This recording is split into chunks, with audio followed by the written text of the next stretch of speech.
got this feeling, baby, we're invincible. Hi guys, and welcome back to another episode of Rebuilding Notts County. As always, if you enjoyed the save, drop a like on the video, that would be tremendous. Today I thought we'd just start on the page of Georges Rincon.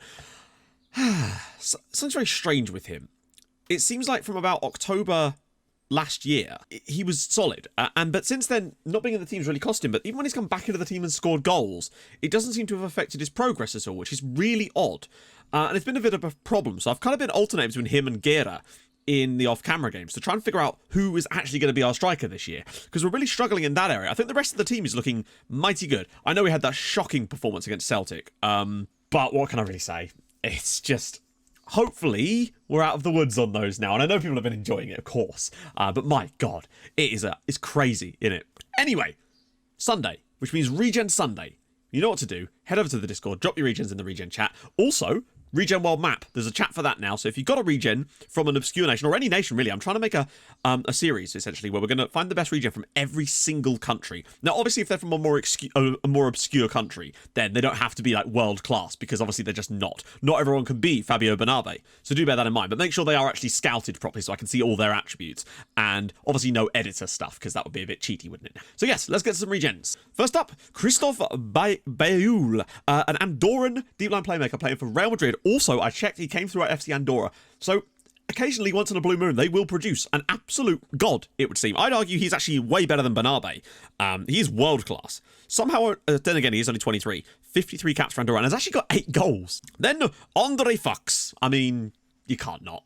Then we've got Emanuele Rapisarda, who is probably the best wing-back I've ever seen. And there is literally not a player in this entire game of 300,000 players that even comes close to this guy. I am jealous, is all I can say. Then we've got Guillaume Condom, who is also scouted at 69. I can't really go wrong there. Followed by Johan Lindberg, who is just an insanely good centre-back. He's only 6 foot, but he has got incredible physical attributes and the technicals for the right. I mean, look at that. 20 aggression as well. What a man. Then we've got William Moreau, who is a Sint Martina goalkeeper, which is awesome. So he's definitely going on the Regen World Map as things stand, because that is a very obscure one. Then we've got Massimo Cervellini, who is at Celtic, but he's a San Marinese midfielder, and he's a decent one at that, which is pretty damn cool. Still pretty young too. And lastly, Kyo, just because, I mean, the man's name sounds like he's a bird. So there we have it. Regen Sunday. Get your regens in the chat. Right, let's move on. I previously talked about 4-4-2 to combat 4-4-2s. We talked about this on stream yesterday. Against Benfica, we played against the 4-4-2, and there were some suggestions that perhaps we could get away with this by dropping deeper and having, not even dropping deeper, sorry, but like having a DM instead, flipping it around. So we got a little bit more defensive solidity, and it still allows us to play well on the break.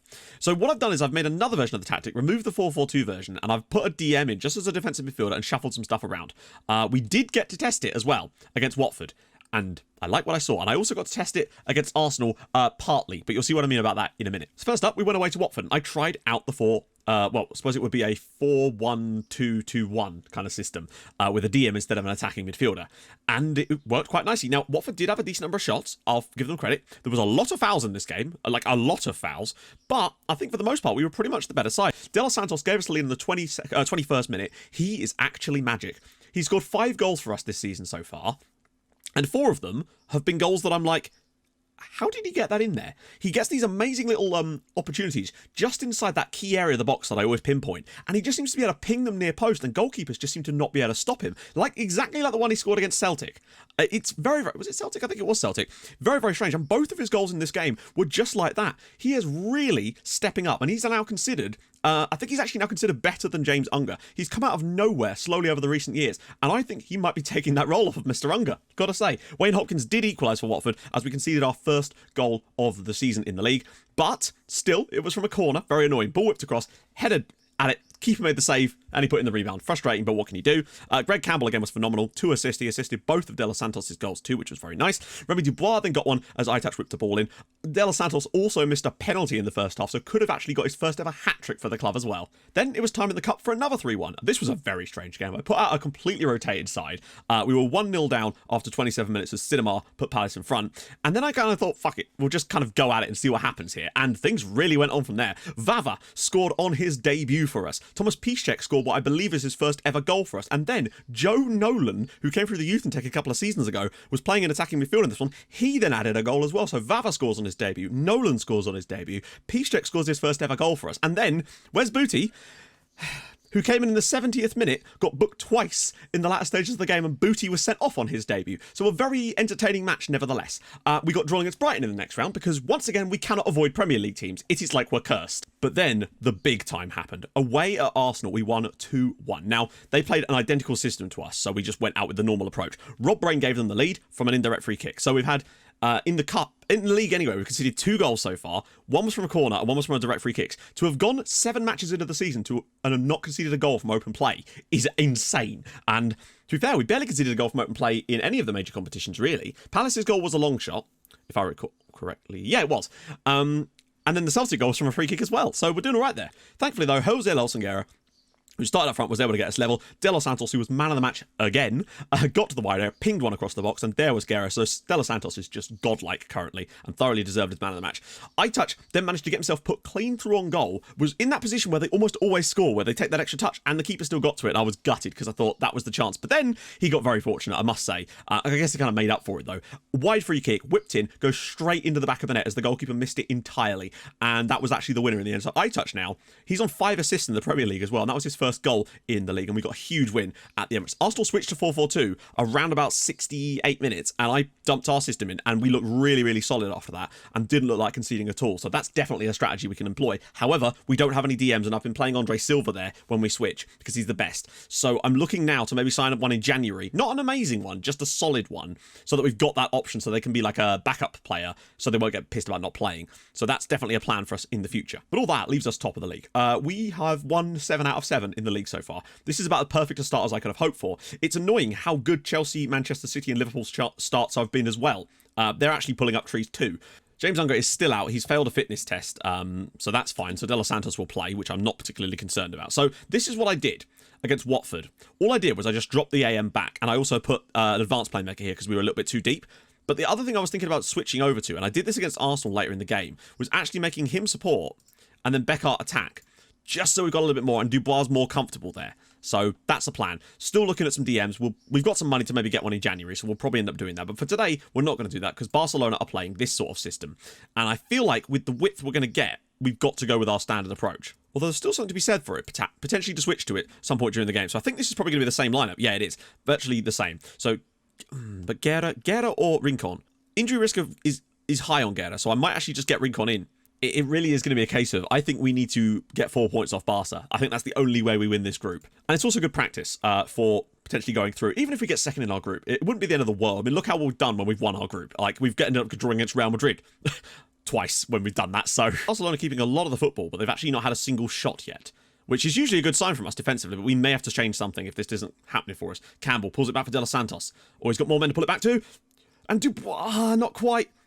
Oh no! Oh, that's fine, we're fine. But yeah, he genuinely seems like he's a magical player. I don't know how he gets those shots in, but he just does. He's crazy good. And here he is again! And that's what I mean. Those near post strikes, he's so good at catching goalkeepers out with them. That one the keeper was equal to, but many times this season it's not been the case. Possession is what's concerning me here. We may need to switch to a slightly different strategy here. It depends. If we can get ourselves in front, then it might not matter. iTouch, Rincon. Oh, can he slip it back across for someone? Silva perhaps to have a shot. And he's gone for it, and it's tipped away by the goalkeeper. Maybe we don't need possession today. Maybe this is just one of these weird games. Campbell. He's going to get the shot away, surely. Goes out for Silva. We're pressing them in really nicely. And he's got to tackle him, but it's not going to matter because he's still going to get this ball across. Dubois into the box, and John Carlos with a massive header. Notts County 1, Barcelona 0. That is what we needed. That is a really good first half performance from us. Yeah, we've not had a lot of the ball, but have you seen a highlight with Barcelona having the ball? Despite us having 72% possession against us, we're the only ones getting any highlights in this match so far. Lovely ball in from Remy Dubois, and Jean Carlos with I don't know what the goalkeeper's up to there. We've got the lead. That is a huge goal. Right then. That's it. Keep pressing them. Yes, lads. Beckart is going to shoot here, I expect. Oh, so close. Good block. Right, get that ball up the pitch. There we go. iTouch can try to... I don't know what he's really doing there. I don't know why Guerra's come so wide, and that's a poor tackle on him. He's got it back again. Can he shred the fullback? No. No, he can't. Why can we never do that? Ah, dear. Right, okay, let's go.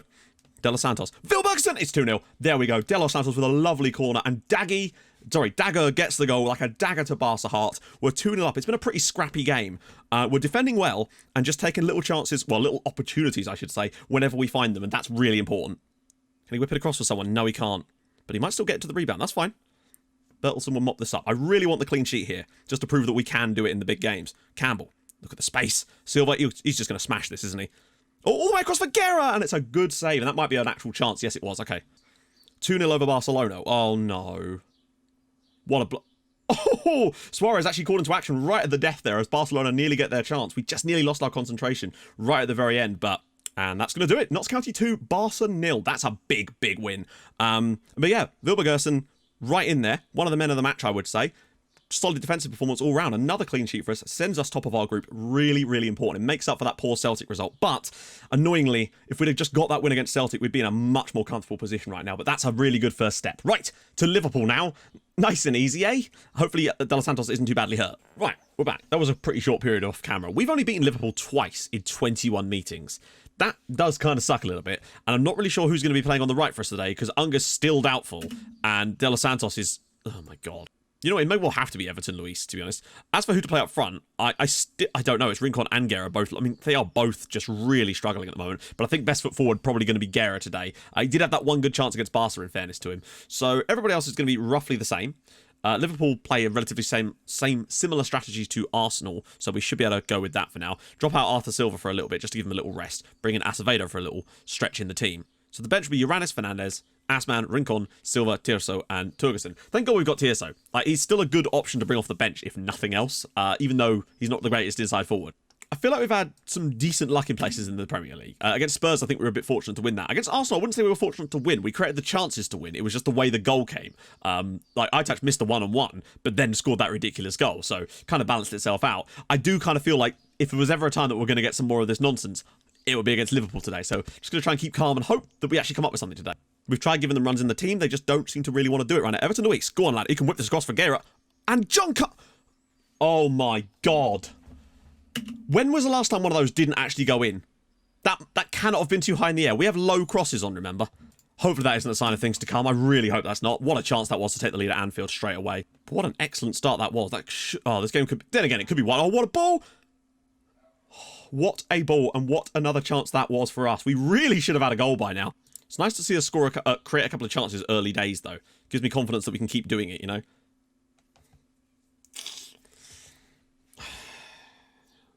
And yet that's a goal. Okay, well, there we go. We trail 1-0 at Anfield, as usual. As per, such is tradition. Yeah, I mean, it's a bloody insane header. Oh, what a header from Jeff Forbes. There we go, Remy. Well played. Just cut them open a little bit there. John Carlos around the side for Everton Luis. Good save again by Garin. The chances are happening for us. We may not have had a great quantity of shots so far, but we've created a much higher quality of chance. That's what I'd say. Oh, I touched. Go on, son. Lovely ball for Everton Luis. He's gone past him. Well played. Can he get into the box at least? He's all the way through. It's not looking good, guys. It's looking like our first defeat of the season is going to come at Liverpool. Not that that's a huge surprise. Like, it's a tough game. Top battle at the top. But I'm just frustrated with us that we've not taken the chances when we've really had good opportunities today. What is that? Why is that? Wilbergersen, maybe we can just dink one into the channel from here. Beckart, round the side for Guerra, not quite, but Campbell still got it. That's it, lads. Put some pressure on them for crying out loud. Campbell gets into the box. All the way through. Itac his header over the crossbar. 15 minutes to go. A goal changes everything for us. Because I would happily settle... How did he lose the header at the back post there? Every single time. It's... He even has a running start on him, doesn't he? So... And then...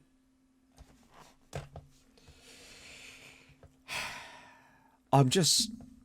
Right, so there's two players on him. Relatively withdrawn, that's fine. Lots of players in the way. Goes past one again. I don't know how they do that. I'm not sure. Whenever we get in those positions, the shot is always blocked. And yet, okay, this is actually something I have noticed the most. And this might be why I'm so pissed when I see this sort of stuff, is that when we get into a position where our player, usually a winger, is inside the area, they always shoot and they always get their shot blocked. 9 times out of 10, they get the shot blocked. An AI team against us, they never shoot. They always go through the defender and then shoot. But we've got run at defence on with dribble more on all of our wingers and shoot less often now. So why is it that they don't do that? I don't. That's what the one thing that bugs me the most. That's what I see the most, and it really gets on my tits. Unfortunately, we've just got worse in the second half. The changes they made at halftime did not make any difference really, and we've given up more chances than we should have done really. I mean, Liverpool deserved the win. We didn't play that well, to be honest. 4-4-2 or otherwise, we didn't take our chances again. How have we not scored a goal in the game at least? It's just. I don't know, but there we go. 2-0 to Liverpool. We concede a pair of goals. Frustrating, but that's just life sometimes, isn't it? So next episode is going to be Bayer Leverkusen away and Chelsea at home, because if we did that one, it would be a bit weird. So we'll do the home game off camera, then come back for Bayer Leverkusen away and Chelsea at home, because Chelsea at home could be a massive game at the top. At least we've got a little bit of a respite now in the league. Southampton are a decent side, but I mean, so are Palace, to be fair. But hopefully we can get ourselves back to winning ways quickly. We've started off really, really strongly. I think we just didn't really turn up properly, couldn't take our chances when they were provided to us, and just lost concentration at times against Liverpool. It's frustrating, but you've got to accept that that's going to happen sometimes, isn't it? So anyway, we must move on. If you've enjoyed this episode, and I hope you have, drop a like on the video. If you're new to the channel, subscribe, that'd be awesome as well. I stream on Twitch on Tuesdays and Thursdays at 11:30 AM, and I'll see you guys very, very soon. Thank you so much for watching. Hold your gun, capybara. Bye-bye.